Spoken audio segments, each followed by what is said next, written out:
All right, so those are the live visuals that we are now showing to our viewers. Prime Minister Narendra Modi has arrived. He's come out of the plane and he's being welcomed by the members of the Indian community. And there you can see live shots coming in of Prime Minister Narendra Modi. Let me go back to Malvika, who continues to be live with us on the latest that we are bringing for our viewers from the United States of America, even as we continue to be on these visuals of Prime Minister Narendra Modi, who's being welcomed. Malvika, now, of course, as you were telling us, in just a few moments from now, he will be arriving where you are. And, and then the business is going to begin, because he does not like to waste any moment. And we all know it's a packed itinerary for him. So, the first engagement is the Quad Summit, I guess. Tell us more now.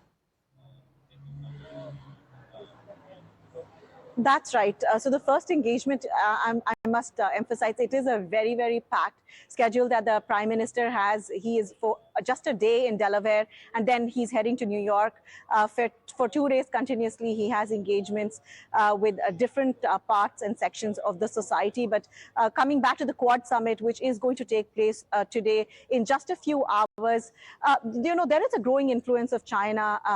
And the aggressive tendencies of China's continues. But at the same time, China is a very important trade partner for India. So what India is doing right now is a zone balancing act, so to speak, whereby partnering with the US, Japan, and Australia in the Indo-Pacific region, they are indicating to China that a powerful group is here, and a lot of maritime cooperation is going to take place. For the first time, a US Coast Guard vessel is going to be placed in the Indo-Pacific, and joint exercises are going to be taking place between India, US, Japan, and Australia. So a key summit to look out for to deter China, but the cooperation is not going to just stop as far as security issues are concerned.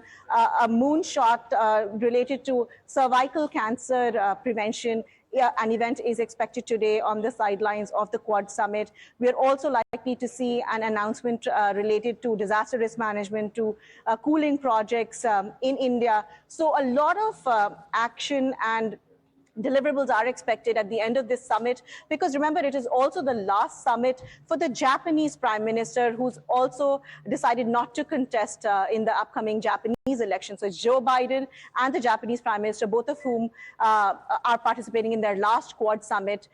The US, to emphasize that there is going to be a bipartisan support, because the country goes for elections at the end of the year in November. There is a Quad caucus that has been established at Capitol Hill to emphasize on the bipartisan support in the US for the Quad